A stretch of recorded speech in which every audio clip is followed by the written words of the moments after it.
నమస్కారం welcome to సష TV news ముందుగా headlines నంద్యాలలో భక్తి శ్రద్ధలతో మొహరం వేడుకలు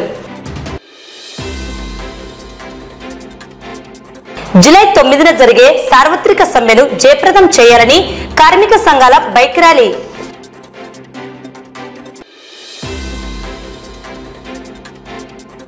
తక్షణమే పొగాకు రైతులను ఆదుకోవాలని మంత్రికి ఆంధ్రప్రదేశ్ రైతు సంఘం వినతి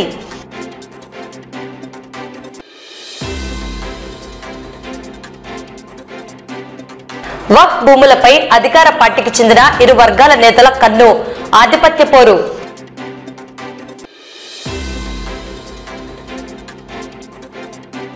నంద్యాలలో అత్యంత భక్తి శ్రద్ధలతో తొలి ఏకాదశి వేడుకలు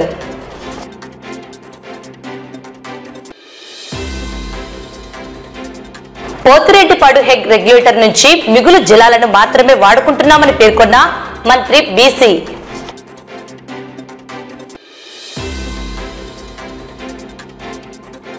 శ్రీశైలం జలాశయానికి భారీగా వరద నీరు గంట గంటకు పెరుగుతున్న నీటి మట్టం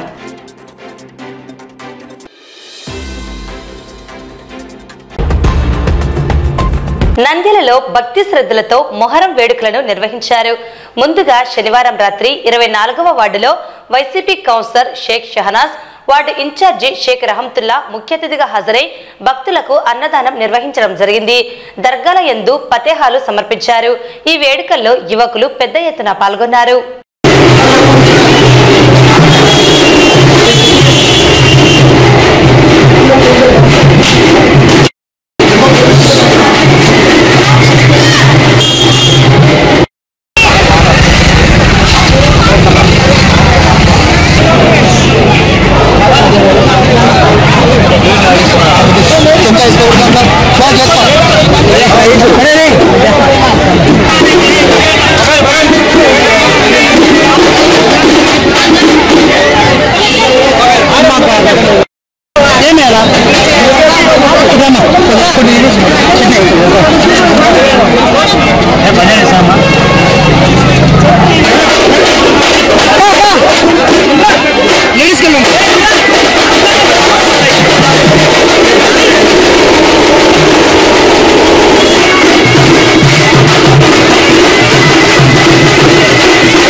దేశవ్యాప్తంగా మోడీ ప్రభుత్వం అనుసరిస్తున్న కార్మిక ప్రజా వ్యతిరేక విధానాలను వ్యతిరేకిస్తూ కార్మిక హక్కులను కాలరాస్తూ 44 కార్మిక చట్టాలను కుదింపు చేసి 4 లేబర్ కోడ్లుగా చేయడాన్ని తీవ్రంగా వ్యతిరేకిస్తూ జూలై 9న జరిగే దేశవ్యాప్త సార్వత్రిక సమ్మెను జయప్రదం చేయాలని జూలై 9న టెక్కే మార్కెట్ యార్డు నుండి గాంధీ చౌక్ వరకు ర్యాలీ అనంతరం జరిగే బహిరంగ సభలో పాల్గొనాలని కేంద్ర రాష్ట్ర ప్రభుత్వాలకు కనువిప్పు కలిగేలా జూలై 9న కార్మికులు సత్తా చాటేలా ఉండాలని కార్యక్రమాన్ని జయప్రదం చేసేందుకు ప్రతి ఒక్కరూ ముందుకు రావాలని కోరుతూ కార్మిక సంఘాల బైక్ ర్యాలీ సిఐటియు జిల్లా ప్రధాన కార్యదర్శి నాగరాజు, సిఐటియు పట్టణ అధ్యక్ష కార్యదర్శులు లక్ష్మణ్, మహమ్మద్ గౌస్, జిల్లా కార్యదర్శి బాలవెంకట్, వెంకటలింగం, ఏఐటిసి పట్టణ కార్యదర్శి శ్రీనివాసులు బైక్ ర్యాలీలో పాల్గొని ప్రజలకు కార్మికులకు పిలుపునిచ్చారు.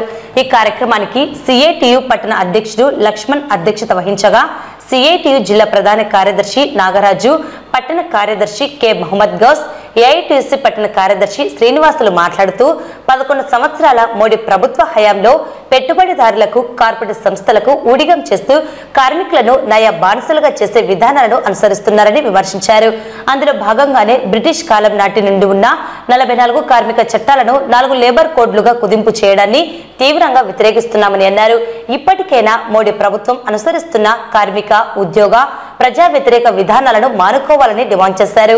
ఈ కార్యక్రమంలో ఏఐటిసి అధ్యక్షులు భూమని శ్రీనివాసులు, సిఐటియు నాయకులు గోపాల్, జైలాన్, వెంకట్రావు, షఫీలతో పాటు బైకులతో కార్మికులు పాల్గొనడం జరిగింది. బ్రిటిష్ కాలం నాటి నుండి ఉన్న 44 కార్మిక చట్టాలను 4 లేబర్ కోడ్లుగా కుదింపు చేసి 11 సంవత్సరాల కాలంలో పెట్టుబడిదారులకు, కార్పొరేట్ సంస్థలకు ఊడిగం చేస్తున్నటువంటి బీజేపీ ప్రభుత్వము కార్మిక వర్గాన్ని, ఉద్యోగులందరినీ నయా బానిసలుగా చేసేటువంటి 4 లేబర్ కోడ్లను రద్దు చేయాలని చెప్పేసి, అదేవిధంగా రైతులు పండించిన పంటలకు గిట్టుబాటు ధరలు కల్పించాలి, వ్యవసాయ కార్మికులకు 200 రోజుల ఉపాధి పని కల్పిస్తూ రోజువారీ కూలి 600 రూపాయలు ఇవ్వాలని చెప్పేసి, అదేవిధంగా పెరుగుతున్న ధరలను అదుపు చేయాలని కోరుతూ ఈ సమస్యల పరిష్కారం కోసము దేశవ్యాప్తంగా కార్మిక, రైతాంగ, వ్యవసాయ కార్మికులంతా కూడా 9వ సార్వత్రిక సమ్మెలో పాల్గొంటున్నారు. ఇప్పటికైనా కానీ కేంద్ర ప్రభుత్వము అనుసరిస్తున్నటువంటి ప్రజా వ్యతిరేక విధానాలను మానుకోవాలని, లేకుంటే రాబోయే కాలంలో పెద్ద ఎత్తున ఈ ప్రభుత్వానికి ప్రజలంతా బుద్ధి చెప్పేటువంటి సమయం ఆసన్నమైందని చెప్పేసి తెలియజేసుకుంటూ రేపు 9వ తేదీన టెక్కే మార్కెట్ యార్డు నుండి గాంధీ చౌక్ వరకు కార్మిక సంఘాలు, రైతు సంఘాలు, వ్యవసాయ కార్మిక సంఘాల ఆధ్వర్యంలో జరిగి భారీ ర్యాలీని ప్రజలంతా పాల్గొని జయప్రదం చేయాలని చెప్పేసి సిఐటిగా తెలియజేసుకుంటున్నాం. సమర్థించడం అనేది సరైనది కాదు. ఈ చట్టాలు అమలైతే భారతదేశంలో ఉన్నటువంటి అన్ని రంగాల్లో ఉన్నటువంటి ఉద్యోగ కార్మికులు తమ హక్కులు కోల్పోతారు, బానిసలో పనిచేయాల్సి వస్తుంది. కాబట్టి ఈ చట్టాలని మేము ఏమాత్రం అంగీకరించట్లేదు. కాబట్టి ఈ చట్టాలని, ఈ లేబర్ కోడ్లని తక్షణం రద్దు చేయాలా, పాత 44 కార్మిక చట్టాలని అమలు చేయాలని చెప్పి మేము డిమాండ్ చేస్తా ఉన్నాం. అందుకోసమే జూలై 9న జరిగే సార్వత్రిక సమ్మెలో పెద్ద ఎత్తున ఉద్యోగ కార్మికులు పాల్గొని ఈ లేబర్ కోడ్లు అమలు కాకుండా మనం పెద్ద ఎత్తున ఉద్యోగంలో పాల్గొనాలని, తద్వారా ఈ లేబర్ కోడ్లు వెనక్కు నెట్టాలని చెప్పి నంద్యాల జిల్లాలో ఉన్నటువంటి కార్మిక ఉద్యోగ సోదరుల్ని కోరుతున్నాం. 9తో జరుగుతున్న సమ్మెను జయప్రదం చేయాలని చెప్పేసి మోటార్ సైకిల్ ర్యాలీ జరిగింది. ఎందుకంటే అధికారంలోకి వచ్చిన ప్రతిసారి కొత్త చట్టాలు తెచ్చాడు, కొత్త జీవోలు తెస్తున్నారు. కాబట్టి ఈ రోజు కొత్త చట్టాలు తీసుకొచ్చాడు. 10 గంటల విధానాన్ని పెంచుతూ అధికారంలోకి వచ్చి ఈ రోజు యాజమాన్యానికి ఊరికేం చేసుకుంటూ కార్మికులను కాలయాపన చేస్తూ కార్మికులు తెచ్చుకునే చట్టాలను కాలరాస్తూ ఈరోజు 10 గంటల విధానాన్ని పెంచుతూ వారిని ఇబ్బంది పెట్టే విధంగా ఈరోజు ఇంకొక కొత్త చట్టాలు చేశారు. ఇంతకుముందు కార్మిక చట్టాలను, అదేవిధంగా రైతు చట్టాలను, నల్ల చట్టాలను, ఎన్ఆర్సీ, ఎంపీఆర్ చట్టాలను, మరి 3 తలాకు ఇట్లా రకరకాలుగా ఈయన చట్టాలు తీసుకుని వచ్చి ఈరోజు అమ్మానికి, ఆదానికి సేవ చేసేందుకే ఈరోజు ప్రధానమంత్రిగా ఈయన వచ్చి ఈరోజు దేశాల్లో సురేలు ప్రయాణం చేయడమే తప్ప ఏమి ప్రజలకు ఒరగబెట్టింది లేదు, కార్మికులు ఒరగబెట్టింది లేదు. ఈరోజు అధికారంలోకి వచ్చి ఈయన లక్ష్యానికి అలవాటు కానీ ప్రజాధికారాన్ని, ప్రజల సమస్యలను పరిస్థితి పాపాన లేదని చెప్పి రేపు జరుగుతున్న సమ్మెను విజయవంతం చేయాలని కార్మికులు, అధికారులు, మరి ఉద్యోగాలు అన్ని రంగాల వారు రేపు 9వ తేదీ జరుగుతున్న సమ్మెకు విజయవంతం చేయాలని కోరుతూ జూలై 9వ తేదీన ఈ దేశంలో ఉన్నటువంటి దాదాపు 40-50 కోట్ల మంది కార్మికులు కేంద్ర ప్రభుత్వ కార్మిక ప్రజా వ్యతిరేక విధానాలకు నిరసిస్తూ దేశవ్యాప్తంగా జూలై 9 సమ్మె చేయబోతా ఉన్నారు. ఎందుకంటే అధికారంలోకి వచ్చినటువంటి మోడీ ప్రభుత్వం కార్మిక వర్గం 100 సంవత్సరాలు పోరాడి సాధించుకున్నటువంటి 44 చట్టాలను తీసేసి ఈరోజు 4 లేబర్ కోడ్లుగా మార్పు చేసింది. ఆ 4 లేబర్ కోడ్లు కూడా యజమానులకు ఉపయోగపడే పద్ధతిలో కార్మికులను బానిసలుగా మార్చే పద్ధతిలో ఈరోజు ఆ చట్టాలు ఉన్నాయి. కాబట్టి వాటికి వ్యతిరేకంగా ఈరోజు దేశవ్యాప్తంగా కార్మిక వర్గం జూలై 9న సమ్మె చేస్తుంది. దాంట్లో భాగంగానే నంద్యాలలో ఉన్నటువంటి సిఐటియు ఏఐటిసి కార్మిక వర్గం అంతా కూడా సమ్మెలో పాల్గొంటున్నాం. అందుకే ఈరోజు మోటార్ సైకిల్ ర్యాలీ నిర్వహించినాం. 9వ తేదీ కూడా పెద్ద ఎత్తున ర్యాలీ నిర్వహిస్తామని తెలియజేసుకుంటూ నంద్యాలలో ఉన్నటువంటి కార్మిక ఉద్యోగ రైతు వాళ్ళ కార్మికులందరూ కూడా పాల్గొనాలని చెప్పేసి మేము కార్మిక సంఘాల తరఫున కోరుతా ఉన్నాం. ఆంధ్రప్రదేశ్ రైతు సంఘం ఆధ్వర్యంలో నంద్యాల జిల్లాలోని పొగాకు రైతుల సమస్యలను పరిష్కరించాలని, నంద్యాల జిల్లాలో వెంటనే ప్రభుత్వమే పొగాకు కొనుగోలు కేంద్రం ఏర్పాటు చేయాలని, మార్కెట్ ద్వారా రైతుల వద్ద ఉన్న మొత్తం పొగాకును కొనుగోలు చేయాలని, రైతులను మోసం చేసిన ప్రైవేట్ కంపెనీలపైన కఠినమైన చర్యలు తీసుకోవాలని కోరుతూ ఆంధ్రప్రదేశ్ రైతు సంఘం జిల్లా నాయకులు మరియు పొగాకు రైతులు రాష్ట్ర న్యాయశాఖ మంత్రి ఎన్ఎండి ఫరూక్ ను ఆదివారం కలిసి వినతి పత్రం సమర్పించారు. ఈ కార్యక్రమంలో ఆంధ్రప్రదేశ్ రైతు సంఘం జిల్లా కార్యదర్శి రాజశేఖర్, జిల్లా సహాయ కార్యదర్శి రామచంద్రుడు, జిల్లా ఉపాధ్యక్షులు సుబ్బరాయుడు, సురేష్, సిపిఎం నాయకులు నరసింహ, పొగాకు రైతులు వెంకటేశ్వర గౌడ్, నారాయణ, శ్రీరాములు, సుబ్బయ్య తదితరులు పాల్గొన్నారు. రైతులు పోరాటం చేస్తేనే రైతుల సమస్యలు పరిష్కారం అవుతాయి. ఉదాహరణకు నిన్న 4వ తేదీ పోతిరెడ్డిపాడు గేట్లు ఎత్తాలని చెప్పి జిల్లా రైతాంగం ఆంధ్రప్రదేశ్ రైతు సంఘం నాయకత్వం ఏదైతే ఆందోళన చేశామో దాని ఫలితంగా ఈరోజు నీళ్లు ఇస్తున్నారు. కాబట్టి రానున్న రోజుల్లో రైతుల సమస్యల పరిష్కారానికి రైతులు ఐక్యంగా సంఘాలు ఏర్పాటు చేసుకుని ఆ విధంగా సమస్యల పరిష్కారానికి ముందుకు రావాలని ఈ సందర్భంగా పిలుపుస్తున్నాం. ఏ రాజశేఖర్, ఆంధ్రప్రదేశ్ రైతు సంఘం జిల్లాలోని పొగాకు రైతుల సమస్య కోసం గత 2 నెలల కాలం నుంచి ఆందోళన సాగుతుంది. నేడు ఆంధ్రప్రదేశ్ రైతు సంఘంగా రాష్ట్ర న్యాయశాఖ మంత్రి గారిని కలిసి మా డిమాండ్ పరిష్కరించమని చెప్పి కోరడం జరిగింది. న్యాయశాఖ మంత్రి గారు 3 రోజుల్లో జరిగేటువంటి రాష్ట్ర కేబినెట్ లో చర్చించి నంద్యాల రైతాంగానికి న్యాయం చేసే పద్ధతిలో సమస్య పరిష్కరిస్తానని హామీ ఇచ్చాడు. అందుకు మా రైతు సంఘం తరఫున న్యాయశాఖ మంత్రి గారికి కృతజ్ఞతలు తెలుపుతున్నాం. ఏదైతే హామీ ఇచ్చాడో హామీని మంత్రి గారు ప్రభుత్వం దృష్టికి తీసుకెళ్లి ఖచ్చితంగా న్యాయం చేయాలా, పరిష్కరించాలని చెప్పి కోరుతున్నాం. కంపెనీలు తీసుకోవాలి, ప్రభుత్వం తీసుకొచ్చి బ్యాడ్లు పప్పు ఉప్పు అయితే ప్రభుత్వం కొనుక్కొని బ్యాడ్లు అయితే మళ్ళీ ప్రజలు పొందుతాయి. ఇది ఇప్పుడే తినే వస్తువు కాదు కదా. కాబట్టి కంపెనీలో కొనాలి. కంపెనీ మీద బాగా ఫోర్స్గా సీరియస్ చెప్తాను తీసుకోమని చెప్పి మళ్ళీ ఎటువంటి క్యాబినెట్ మళ్ళీ మాట్లాడతాం. లోకేష్ కూడా పోతున్నాడు లోకేష్ బాబు కూడా వస్తారు, ఆయన కూడా మాట్లాడి చెప్తాను సీరియస్ తీసుకుంటాను చెప్పి ముఖ్యమంత్రి గారితో మాట్లాడి వాళ్ళు కూడా చెప్తారు.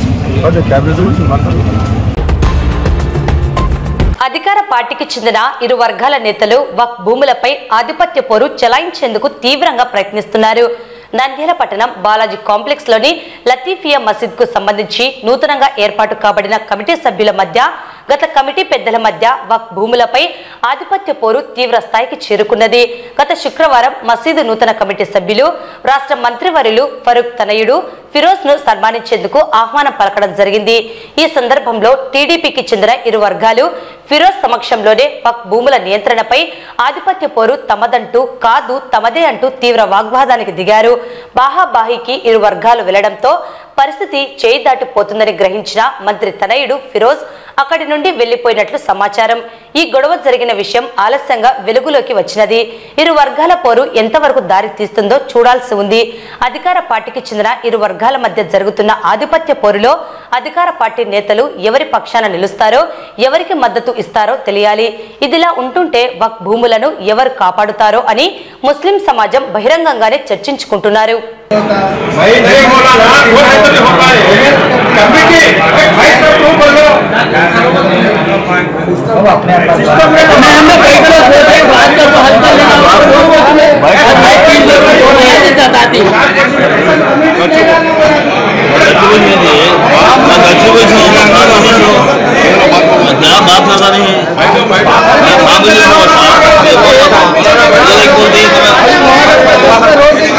मैं सपोर्ट में ही बोलेंगे ना, तुम्हारा सपोर्ट में ही बोलेंगे। ऐसा बात करने का तुम्हें आदमी में गवर्नमेंट से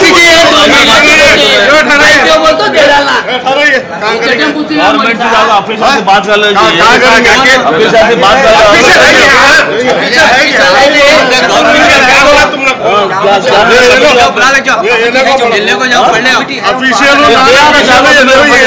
हाईकमांड को दो जी तुम्हें। हाँ तो बोलो तो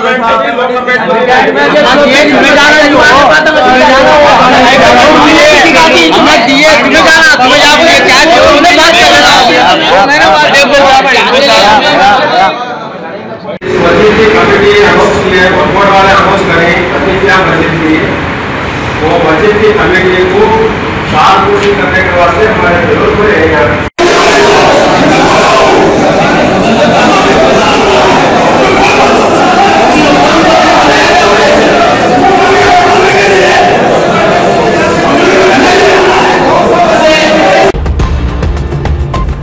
ఆషాఢ మాసం తొలి ఏకాదశి పర్వదినం సందర్భంగా నంద్యాల పట్టణం సంజీవనగర్ కోదండ రామాలయంలో వెలిసిన శ్రీదేవి భూదేవి సమేత కాశీ విశ్వేశ్వర స్వామి వారికి భగవత్ సేవా సమాజ్ వారి ఆధ్వర్యంలో ప్రత్యేక అలంకరణ అభిషేకాలు నిర్వహించడం జరిగింది.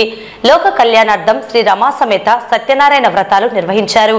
ఈ కార్యక్రమంలో భక్తులు పెద్ద ఎత్తున పాల్గొని స్వామివారి కృపకు పాత్రలు అయ్యారని ఆలయ అర్చకులు నిర్వాహకులు పేర్కొన్నారు. సత్యనారాయణ స్వామి వ్రతంలో 100 మంది దంపతులు పాల్గొన్నారు. అలాగే నంద్యాల పట్టణం పప్పులబట్టి రంగరాజ వీధిలో వెలిసిన రుక్మిణి సమేత పాండురంగ స్వామివారి కళ్యాణోత్సవం అత్యంత వైభవంగా నిర్వహించడం జరిగింది. సాయంత్రం గ్రామోత్సవం నిర్వహించారు. అలాగే పద్మావతి నగర్ శ్రీకృష్ణ మందిరంలో స్వామివారికి ప్రత్యేక అలంకరణ అభిషేకాలు అర్చనలు భజనలు నిర్వహించారు. భక్తి శ్రద్ధలతో తొలి ఏకాదశి వేడుకలను ప్రజలు నిర్వహించారు. నంద్యాల మరియు పరిసర ప్రాంత ప్రజలకి భగవత్ సేవా సమాజ్ వారి తొలి ఏకాదశి శుభాకాంక్షలు తెలియజేస్తూ భగవత్ సేవా సమాజ్ వారి ఆధ్వర్యంలో నిర్వహించబడుతున్న సంజీవనగర్లో వెలిసిన శ్రీ కోదండ రామాలయంలో తొలి ఏకాదశి ఉత్సవాలు అత్యంత వైభవంగా నిర్వహించబడినది. అందులో ఈరోజు ఉదయం 7 గంటల నుంచి విశేష అలంకారాలతో స్వామి యొక్క దర్శనం ఏర్పాటు చేయడమైనది. అదేవిధంగా ఉదయం 10 గంటలకు లోక కళ్యాణార్థం సుమారు 100 మంది జంటల చేత సామూహిక సత్యనారాయణ స్వామి వ్రతాలు ఈ తొలి ఏకాదశిగా చేయడం జరిగినది. వీటిలో పాల్గొన్న ప్రతి ఒక్క భక్తునికి ఆ దేవదేవుని ఆశీస్సులు కలగాలని కోరుకుంటూ సదా మీ సేవలో భగవత్ సేవా సమాజ్.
దేవాలయము రంగరాజేవి పప్పులపట్టి బజార్ దగ్గర మొత్తం పోలీస్ దగ్గర ఉన్నటువంటి దాదాపు 3 సంవత్సరాల చరిత్ర కలిగినటువంటి శ్రీ రుక్మిణి పాండురంగ స్వామి దేవాలయంలో ప్రతి సంవత్సరము ఈ తొలి ఏకాదశి ఆషాఢ మాసంలో కళ్యాణం జరుగుతుంది.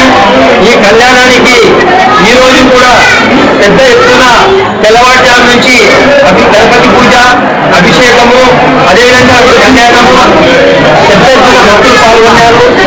ఈ కార్యక్రమానికి ప్రత్యక్షంగా పరోక్షంగా సహాయ సహకారం ఇచ్చిన ప్రతి ఒక్కరికి శ్రీ రుక్మిణి పాండురంగ స్వామి దేవస్థానము మహోత్సవ చక్రీయ సమాజ్ తరపున ధన్యవాదాలు తెలియజేస్తున్నాము. అదేవిధంగా ఈ కళ్యాణ తదనంతరము ప్రసాదం ఉంటుంది.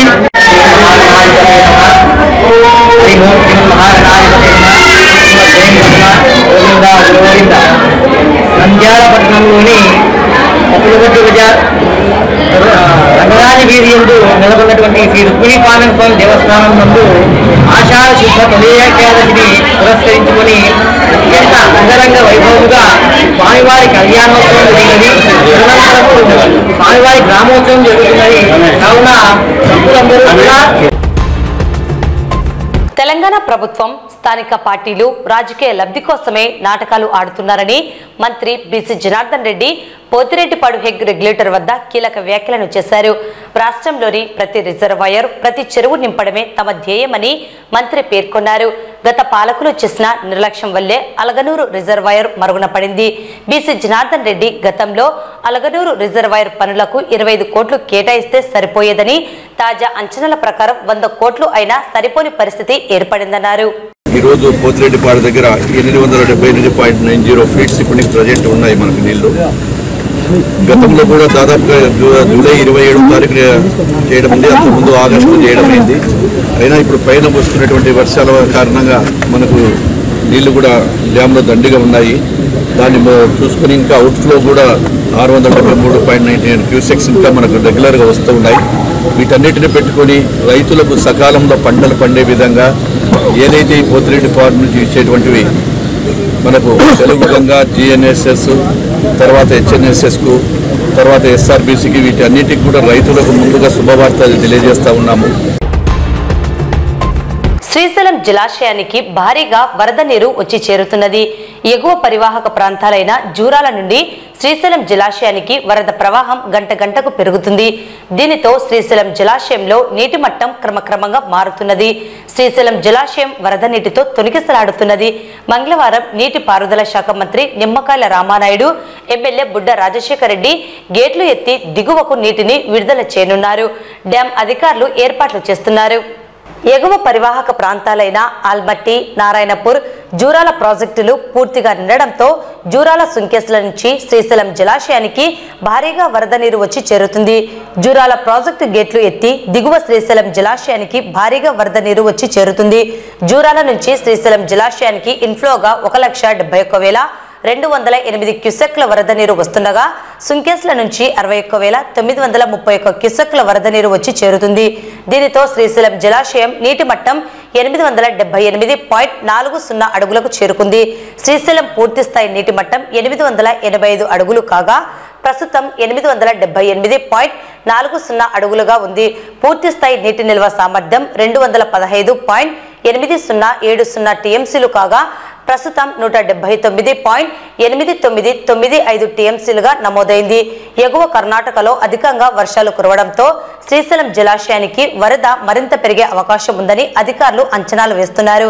అయితే శ్రీశైలం కుడి, ఎడమగట్టు జల విద్యుత్ కేంద్రాలలో విద్యుత్ ఉత్పత్తి పూర్తి స్థాయిలో నిర్వహిస్తున్నారు.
వార్తలు ముగించే ముందు ముఖ్యాంశాలు మరోసారి. నంద్యాలలో భక్తి శ్రద్ధలతో మొహరం వేడుకలు.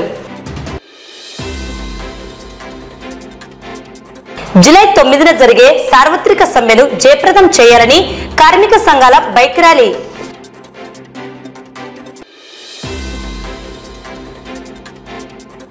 తక్షణమే పొగాకు రైతులను ఆదుకోవాలని మంత్రికి ఆంధ్రప్రదేశ్ రైతు సంఘం వినతి.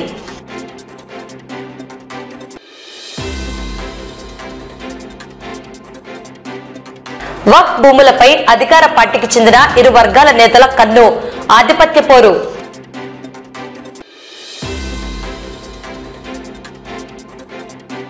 నంద్యాలలో అత్యంత భక్తి శ్రద్ధలతో తొలి ఏకాదశి వేడుకలు.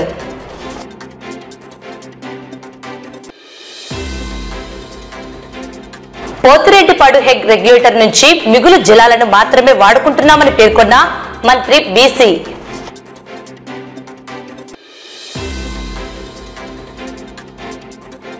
శ్రీశైలం జలాశయానికి భారీగా వరద నీరు, గంట గంటకు పెరుగుతున్న నీటి మట్టం.